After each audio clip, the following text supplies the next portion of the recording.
Welcome back to Property Play. I'm your host, Elena Serraditas. Today I have Kat with me. She is one of the original team members on the Elena Serraditas group. We're going to talk all things real estate, what got her into real estate, and what it's been like being on the team. Hi. Why don't we start with what got you into real estate? That's a great question. I've always wanted to work with people and work for myself. I've done quite a bit of 9-to-5 jobs, which was great, but something was lacking. And the lifestyle of being a realtor it's a lot.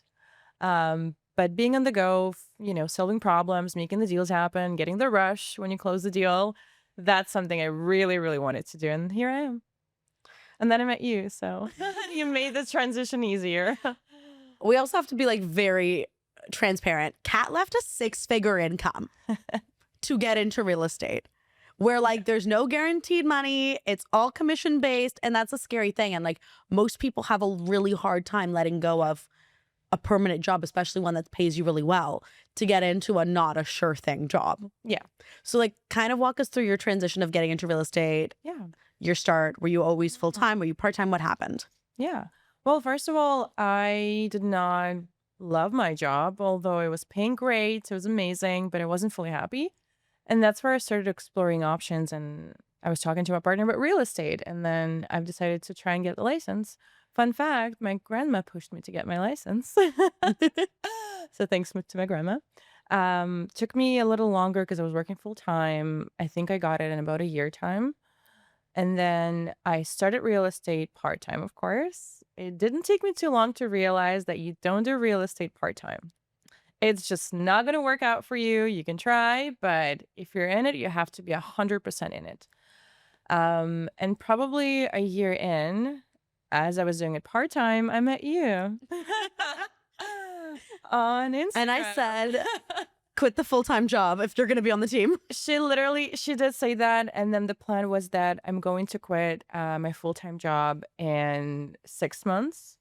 And then Elena pushed me and I changed my date to do it earlier.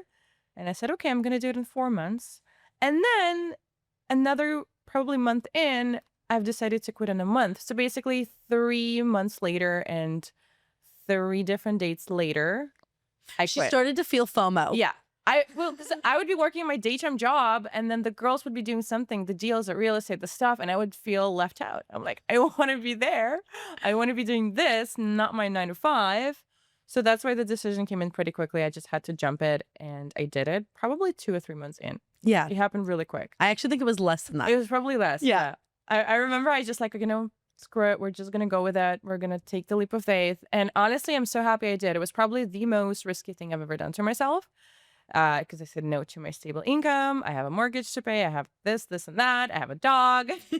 Kat has bills. This is not Bills, yeah. it's not like she got into this and there's a safety net. It's like she has to make money. If she doesn't, Yeah. she can't afford her mortgage. She can't afford her dog. She can't afford her car. That was the main motivation. I'm like, I have to buy treats for my little guy.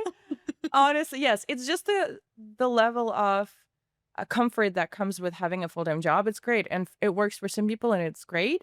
But I wanted something more. I wanted growth. I've realized I'm not going to get anywhere if I stay in the company. It's probably going to take me 10 years to get a little bit higher ahead, which is okay for some, but it wouldn't be for me. I wanted to do things a little faster. I had goals to hit. So yeah, here I am. And then what made you choose to join a team? You?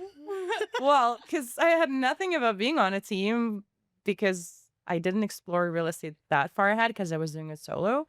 And then I met you. I think we were similar in so many different ways and you were so motivating. And I looked at you and I realized I wanted to like you and be you in real estate. And what's the best way to do it? Just to work with you.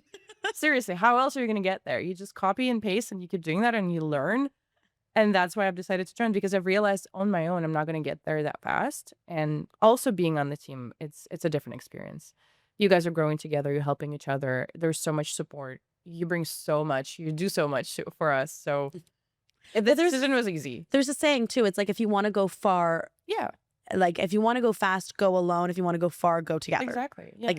It was some sort of, yeah, I think that's the saying.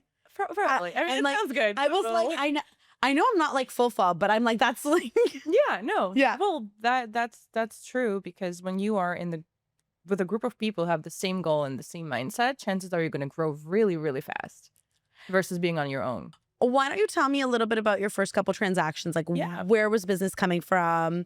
How did the deals kind of happen? For sure. The very first ones, a lot of it came from marketplaces, Facebook, Zumper. I would post a lot of things online. I still do it sometimes because it does help. I did have 2 or 3 sales just from that. Just people messaging me or Facebook from advertising properties looking for a rental. And that's how I closed probably one of my first sales. It was almost a $2 million home. The person was looking to rent, and then probably 3-4 months in, they decided to buy, and they bought with me, so I converted them, and that came from Facebook. So do the Facebook thing; it's very important. I know a lot of people don't want to do it, but it does give you some good leads. And just to revert back, my first couple of transactions were from that.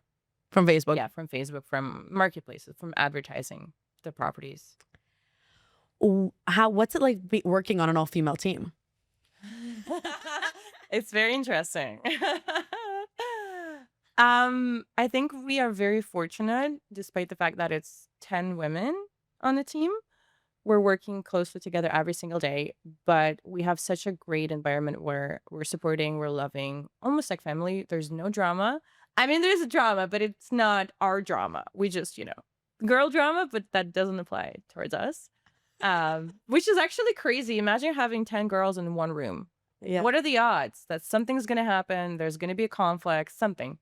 We're fortunate not to have. We curated the team. We honestly, I'm shocked. I still think till this day it's shocking. It's amazing that we don't have that type of toxic things. So being on the team is amazing because you can share, you can overshare, and the team will be there. They know a little bit too much about everybody. And also we go through the same struggles. We're emotional, we go through the same problems in life, and especially when it comes to clients, we can support each other, I think, better than anybody else. And that's gold. Yeah. And we also have, like, you come back to commonality. Like, everybody comes into the office. Yes. Everybody works hard. There is no one that it's like, oh, they're falling behind. Everybody's kind of carrying each other up together. Exactly. Yes. Is there one thing that you would say to a new agent to help them kind of get through the difficult market that just kind of passed? What would you tell them? I would say stay consistent. Do the same thing every single day. Get up. Do your marketing activities. Go do your showings. Reach out to clients. Follow-ups every single day. It doesn't matter if you hit the goal today, you made a sale, everything's great. Keep doing that because consistency is key, and that's the only way that's going to take you somewhere. What is your least favorite part about being in real estate? Yeah. What's your least favorite? Showings in the winter. Yeah. Welcome to Canada. Because of this. We break our nails a lot. The log boxes are frozen. It's minus 100 outside. It's probably the least part. It's something you learn quite quickly when you're showings, especially in Ontario or Canada, is you need de-icer. Yeah. You need hot water. You do. You need to make sure you don't fall in front of the client because you will slip and fall. Yes. Like, it's a thing. It's showings in Canada. Honestly, to me, it's the only thing. Everything else, I really love this job. There are some things that are a little more tedious. But generally, if I could eliminate showings in winter. That's the one thing you would take out? Literally. Yeah. I can think of like 5 things. Well, that would be number 1, top of the list. Showings in the winter? Yeah. And then what is your favorite part about being in real estate? My favorite part is that I get to be everywhere. My days are hectic, and I love hectic. I love driving around. I love solving problems. I love when things are very vibrant and they're changing very fast. It's very fast pacing. Because this is how my brain works. I love it. That's why I quit my job. I couldn't sit, all day long and doing the... Do you have a favorite moment or a favorite transaction that you've kind of gone through in the last little while? I think every transaction is my favorite. But the best feeling is when you do the transaction and you make that deal happen and your clients are happy and then you get paid. It's amazing. It's a great feeling because you prove something to yourself. That you could do it. My favorite isn't actually the close. My favorite is the client agreeing to work with me. Oh, yeah. That to me is the bigger close. Yeah. Like, someone agreeing to work with you is a big deal because there's so many real estate agents out in the world. Yeah. There's over 70,000 just with Treb. Yeah. So like the Toronto Real Estate Board. So finding an individual that's like, Mhm. you're going to be the person to help me on the next milestone. Yeah. That's the win. That's such a good point. Yeah. So true. And the rest comes, like everything else is a compound effect, but that's the special little sauce of, if I just have one person that's like, you're the person that's going to help guide me through this, then you're winning. I also really love referrals. When people reach out to me, they don't know me yet, but they already know that I'm amazing to work with because somebody referred them to me. That's also a great feeling. It's the best. Because they want to work with you not even knowing you. It's honestly, and you don't have to kind of, I don't want to say prove yourself to them, but they already, it's a soft handoff. Yes, exactly. It's like, you did a great job for my friend. They told me I should work with you. You did a great job for my cousin. They told me I should work with you. It's a different kind of feeling when you're working with referrals than when you're working with random clients that you're finding. You have to kind of build rapport a little differently. 100%. We covered one piece of advice. What is something that if you knew then that you know now, you would have done differently when you started? I would have joined the team sooner for sure, and I would have gone full time. Because I think those things really held me back at first. I'm not saying I would have quit my job sooner per se, but I would definitely start thinking about joining a team sooner. Should we end this with talking about the champagne story? Yes, that's a great one, actually. Yes. Oh my gosh, that's my favorite story. That is my highlight of real estate. Yeah. So Kat had an interview with me and it went well. And after the interview, she tells me she's going to meet with a couple of her friends at Chivo. Yeah. Yeah. So she leaves the room, and then maybe you take it from there, and I'll explain the back end of what actually happened through it.